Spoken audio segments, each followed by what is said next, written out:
إن الحمد لله نحمده ونستعينه ونستغفره ونعوذ بالله من شرور أنفسنا ومن سيئات أعمالنا من يهده الله فلا مضل له ومن يضلله فلا هادي له وأشهد أن لا إله إلا الله وحده لا شريك له وأشهد أن محمدا عبده ورسوله يا أيها الذين آمنوا اتقوا الله حق تقاته ولا تموتن إلا وأنتم مسلمون يا أيها الناس اتقوا ربكم الذي خلقكم من نفس واحدة وخلق منها زوجها وبث منهما رجالا كثيرا ونساء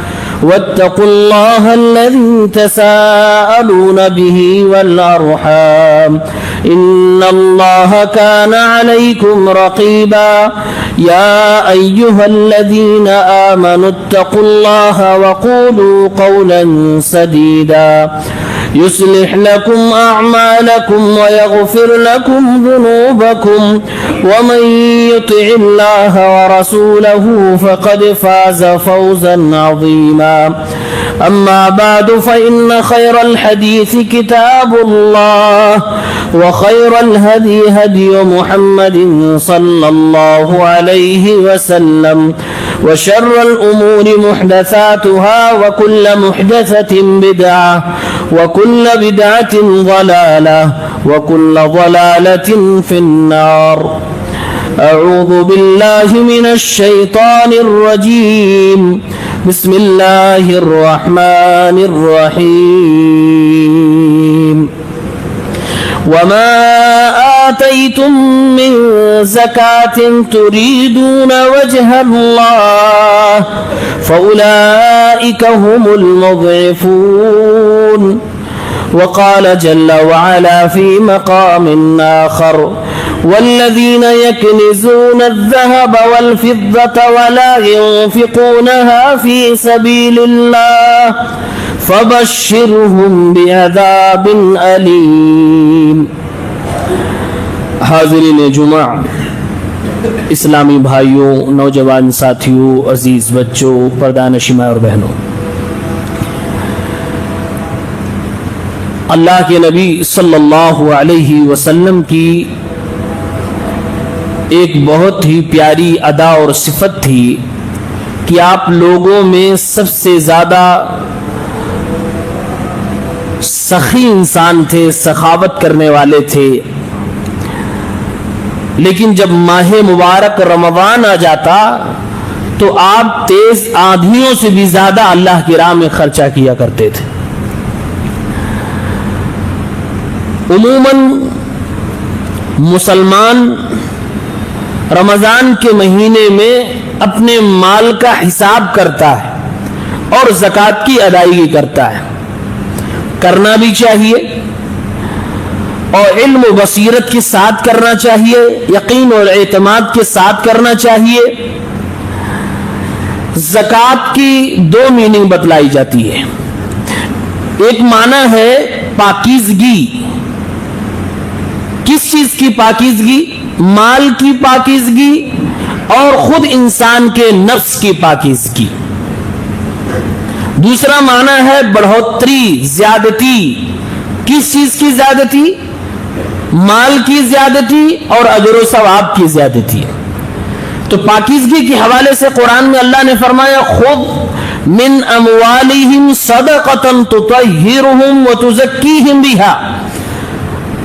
اے میرے محبوب، لوگوں کے مال میں سے زکوٰۃ لیجئے، اس سے انہیں پاک کیجئے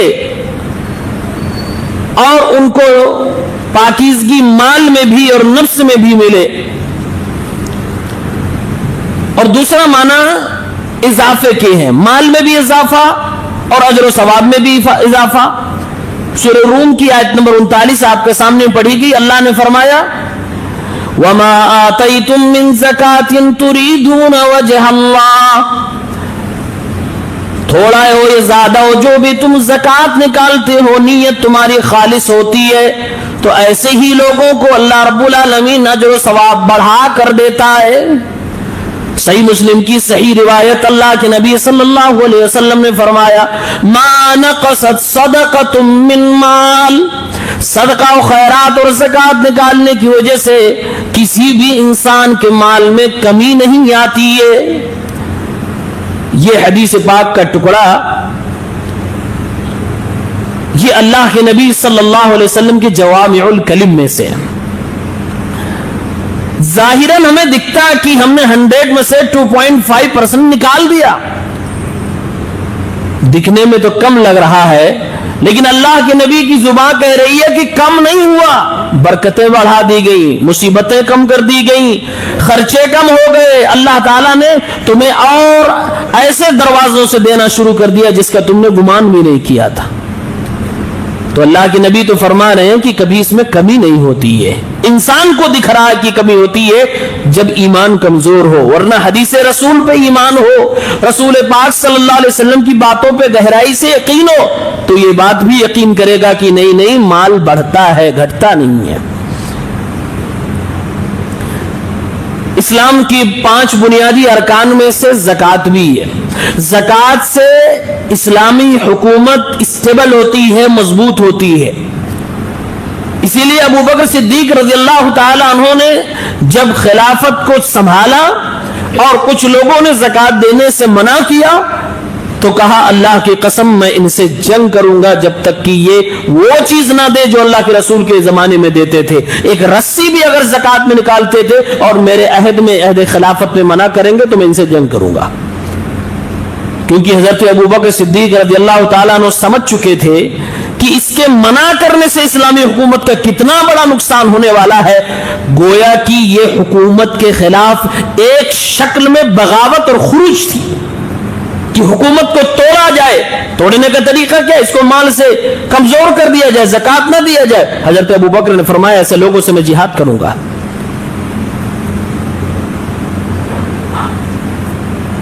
بقیہ عبادات میں اور زکات میں ایک باریک فرق یہ بھی ہے کہ نماز اور روزہ اس مسلمان پہ فرض ہوتی ہے جو مسلمان عقل والا ہو، پاگل پہ نہ تو نماز فرض ہے نہ تو روزہ فرض ہے۔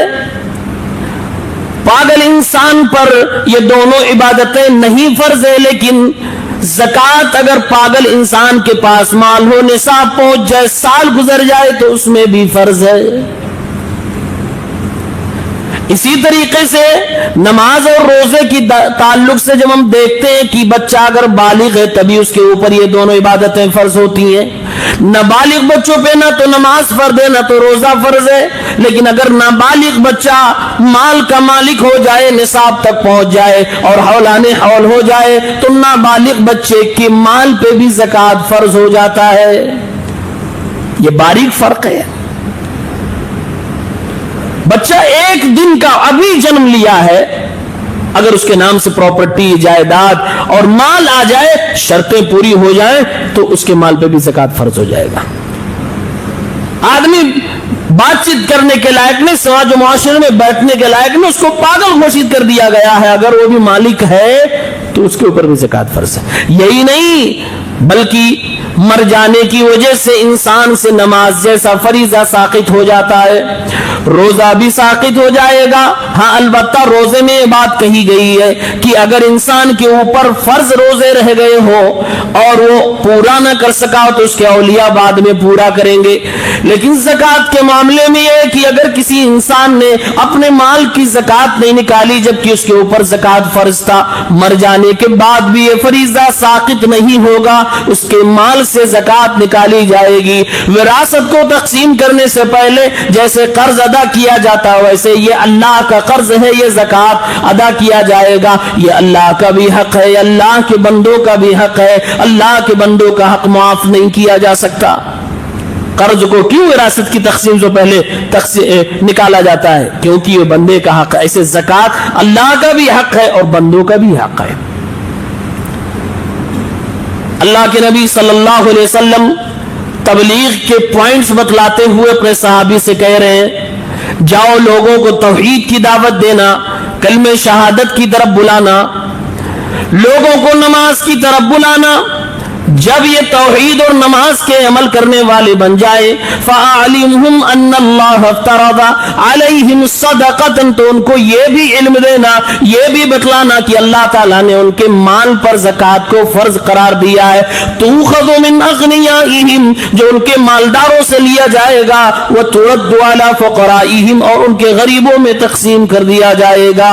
اللہ کے نبی دعوت کے پوائنٹس میں بتلا رہے ہیں اسلام کی دعوت کیا ہے۔ اسلام کی دعوت ہے توحید کی دعوت دی جائے، نماز کی دعوت دی جائے، زکوٰۃ کی دعوت دی جائے۔ اس کے بغیر ہماری اسلامی دعوت پوری نہیں ہوتی ہے۔ ایمان اور اسلام کیسے پورا ہو جائے گا؟ اللہ تبارک و تعالیٰ نے بڑی سخت وعید سنائی ہے ان لوگوں کے لیے جو زکوٰۃ فرض ہونے کے بعد بھی نہیں ادا کرتے۔ سورہ توبہ کی آیت نمبر 34 اور 35 میں اللہ نے فرمایا وضاحت سے، والذین یکنزون الذہب والفضہ، جو لوگ سونے اور چاندی کا خزانہ بنا کے رکھتے، ولا ينفقونها فی سبیل اللہ، اور اللہ کے راہ میں اس کو خرچ نہیں کرتے، فبشرهم بعذاب علیم، تو ایسے کنجوسوں اور بخیلوں کو اور ایسے خزانہ جمع کرنے والوں کو، ایسے دنیا داروں کو دردناک عذاب کی بشارت سنا دیجئے۔ اللہ جب کہے عذاب کی بشارت سنا دیجئے تو بشارت خوشی کی چیز نہیں ہوتی، یہاں پر بشارت غم اور درد کے لیے ہے، اٹینشن آپ کے لینے کے لیے ہے کہ دیکھو کس گناہ پہ بشارت کے لفظ سے تمہیں عذاب کی دھمکی دی جا رہی ہے۔ فرمایا اللہ رب العالمین نے یوم یحما علیہا فی نار جہنم، کل قیامت کے دن اسی سونے اور چاندی کو جہنم کی آگ میں تپایا جائے گا، فَتُكْوَى بِهَا جِبَاهُهُمْ وَجُنُوبُهُمْ وَظُهُورُهُمْ، اور پھر اس سے انسان کی پیشانی، اس کی کمر، اس کی پیٹھ، اس کے پہلوؤں کو اللہ رب العالمین داغے گا، جلایا جائے گا اور کہا جائے گا هَذَا مَا كَنَزْتُمْ لِأَنفُسِكُمْ فَذُوقُوا مَا كُنْتُمْ تَكْنِزُونَ، یہ تمہارے انہی خزانوں کی سزا ہے جسے آج تمہیں دیا جا رہا ہے، تو ان سزا کو چکھو جو تم نے جمع کر کے رکھا تھا۔ اللہ کے نبی صلی اللہ علیہ وسلم اس آیت کی وضاحت میں فرماتے ہیں یہ سزا قیامت کے دن حساب و کتاب سے پہلے ہی ملنا شروع ہو جائے گا۔ جب قیامت کا دن ہوگا تو سونے اور چاندی کی تختیاں بنا کر انسان کے پہلو اور اس کے پیٹھ کو داغا جائے گا۔ کلما برودت، جیسے ہی وہ تختیاں ٹھنڈی ہو جائیں گی دوبارہ اسے گرم کر دیا جائے گا، اور اس کو اسی طریقے سے مسلسل سزا دی جاتی رہے گی، اور یہی کہا جاتا رہے گا یہ تمہارے خزانوں کی سزا ہے جس میں سے تم نے اللہ کے راہ میں خرچ نہیں کیا تھا۔ اور کہا جائے گا 50,000 سال تک تمہیں یہی سزا ملے گی، حتی یقضی بین العباد، جب تک لوگوں کا فیصلہ نہیں کر دیا جائے گا تب تک مسلسل یہ سزا ملتی رہے گی۔ کتنا خطرناک سزا ایسے شخص کو دی جا رہی ہے جو شخص مال جمع تو کر رہا ہے لیکن اللہ کی راہ میں خرچ نہیں کر رہا ہے۔ اسلام کہتا ہے کہ مسلمان اپنے مال میں غریبوں اور مسکینوں کا بھی حق نکالا کرے، وفی اموالہم حق معلوم للسائل والمحروم، مومن وہ ہیں جن کے مال میں ایک متعین مقدار میں مال حق رکھا ہوا ہے، سائلوں کا، محروموں کا، مانگنے والوں کا اور تمام مستحقین کا۔ سوال یہ پیدا ہوتا ہے کہ کس کس مال میں زکوٰۃ فرض ہے؟ فقہا نے ذکر کیا 4 طرح کے اموال میں زکوٰۃ فرض ہوتی ہے۔ سیمان، قیمت اور بطور کرنسی جو یوز ہوتی ہے، جس میں سونا اور چاندی اور ہماری کرنسی بھی آتی ہے۔ نمبر 2 المواشی، جانور حیوانوں پہ بھی زکوٰۃ فرض ہوتی ہے۔ نمبر 3 الحبوب والثمار، پھل اور اناج پہ بھی زکوٰۃ فرض ہوتی ہے۔ نمبر 4 عروض التجارہ، سامان تجارت پر، پھل اور اناج اور مویشی عام طور سے شہروں میں یہ نہیں پایا جاتا، اس لیے میں اس کو اسکپ کر رہا ہوں. اسمان یعنی قیمت، سونا چاندی، کرنسی اور سامان تجارت. اب دوسرا سوال یہ ہے کہ زکوٰۃ فرض ہونے کی کچھ شرطیں ہیں کہ نہیں ہیں؟ ہاں شرطیں ہیں. آدمی مسلمان ہو اور اپنے مال کا مکمل مالک ہو. اس کے علاوہ دو شرطیں ہیں. شرط نمبر 1، اس کا مال نصاب تک پہنچ گیا ہو. سونے کا نصاب بتلایا گیا 20 مسقال، موجودہ زمانے کے حساب سے 85 گرامز، اور چاندی کا نصاب بتایا گیا. اللہ کے نبی صلی اللہ علیہ وسلم نے فرمایا، صحیح بخاری کی روایت 1459، لیسا فیما دون 5 اواق من الورق صدقہ، 5 اوقیہ سے کم میں زکوٰۃ نہیں ہے. 5 اوقیہ، ایک اوقیہ میں 40 درہم ہوتا ہے، 40 into 5 is equal to 200 درہم.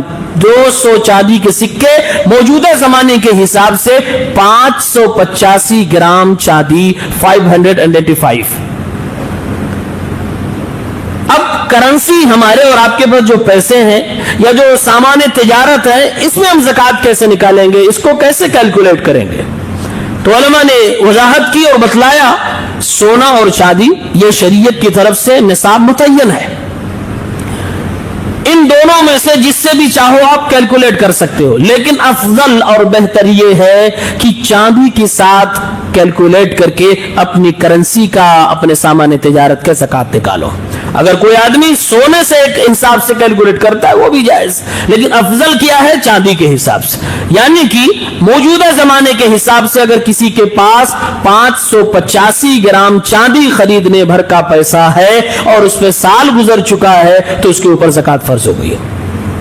اب مارکیٹ کا ریٹ پتا کر کے آپ پتا کر سکتے ہیں کہ آپ کے پاس کتنا ہے، زکوٰۃ فرض ہو رہی کہ نہیں ہو رہی، ہو رہی ہے تو کتنا ہو رہی ہے. زکوٰۃ فرض ہونے کی ایک اہم شرط یہ بھی ہے کہ اس مال پہ سال گزر چکا ہو. سونا ہے، چاندی ہے، پیسہ ہے، سامان تجارت ہے، سال کمپلیٹ ہو جائے تب اس میں زکوٰۃ فرض ہوتی ہے. سنن ابن ماجہ کی روایت ہے 1792 حسن درجے کی. اللہ کے نبی صلی اللہ علیہ وسلم نے فرمایا، لا زکوٰۃ فی مال حتی یحول علیہ الحول. مال میں زکوٰۃ اس وقت تک فرض نہیں ہوتی جب تک کہ اس پہ سال نہ گزر جائے. اس سال گزرنے والی شرط سارے اموال پہ ہے، صرف ایک پہ نہیں ہے. کھیتی سے جو پیداوار ہوتی ہے، پھل اور اناج، اس پہ سال گزرنے کی شرط نہیں ہے، بلکہ اس میں اللہ نے فرمایا وَآتُوا حَقَّهُ يَوْمَ حَصَادِهِ، جس دن کاٹو تمہارے ہاتھ میں آ گئے اسی دن نکال لو. اس میں سال کمپلیٹ ہونے کی شرط نہیں ہے. لیکن بقیہ میں سال کمپلیٹ، چاہے سونا چاندی ہو، جانور ہو یا تجارت کے سامان، اس میں سال کمپلیٹ ہونے کی شرط ہے. تو یہ زکوٰۃ فرض ہونے کی شرط ہے. ایک سوال یہ ہے، لوگوں کو ڈاؤٹ ہوتا ہے تجارت کے سامان پہ زکوٰۃ فرض ہوتی ہے کہ نہیں ہوتی؟ ہوتی ہے. قرآن کریم سورہ بقرہ کی آیت ہے، اللہ تعالیٰ نے فرمایا وَأَنفِقُوا مِن طَيِّبَاتِ مَا كَسَبْتُمْ، اے میرے بندو جو تم نے کمایا ہے اس میں سے پاک چیزوں میں سے خرچ کرو. قال مجاہد نزلت فی التجارہ. امام مجاہد مفسر تفسیر کرتے ہوئے کہتے ہیں اس آیت کو پس منظر جو دیا جائے گا وہ تجارت کے مال میں زکوٰۃ کے حوالے سے دیا جائے گا. یعنی کہ اللہ تعالیٰ فرما رہا ہے جو تم بزنس کر رہے ہو اس میں تم زکوٰۃ نکالا کرو. اور ایک روایت حضرت عمر سے ملتی ہے، وہ کہتے ہیں ادی صدقۃ مالک، اپنے مال کا صدقہ یعنی زکوٰۃ نکالو. پوچھا کیسے نکالنا؟ کہا قومہ ثم اخرج زکاتہ، پہلے اس کو کیلکولیٹ کر لو، حساب و کتاب کر لو، کس کو تم نے دے رکھا ہے، کس کے تم باقی ہو، پورا تمہارے پاس کتنا کچا مال مارکیٹ دکان میں پڑا ہوا، پورا کیلکولیٹ کرنے کے بعد اس کے بعد تم اس کی زکات نکالو. سنن دارقطنی کی روایت ہے. ایک اور سوال پیدا ہوتا ہے کہ زکات کس کو دینا ہے؟ تو قرآن میں آیت نمبر 60 سورہ توبہ میں اللہ نے فرما دیا انما الصدقات للفقراء والمساكين والعاملين عليها والمؤلفة قلوبهم وفي الرقاب والغارمين وفي سبيل الله وابن السبيل فریضۃ من اللہ واللہ علیم حکیم. زکوٰۃ کے مستحق صرف یہی لوگ ہیں. 8 لوگوں کو اللہ گنا ہے. کون کون؟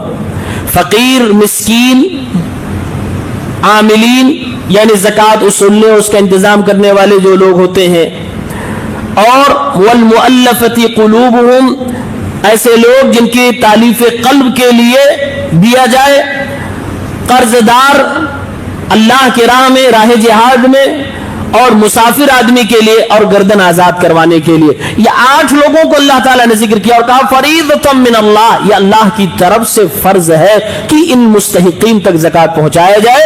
واللہ علیم حکیم. یہ 8 کیٹیگری بنانے میں اللہ تعالیٰ کو بہتر علم ہے، اس نے بنائی ہے. کیا حکمت ہے؟ 8 سے زیادہ کیوں نہیں، 8 سے کم کیوں نہیں، وہ اللہ تعالیٰ حکمت والا، وہ جانتا ہے.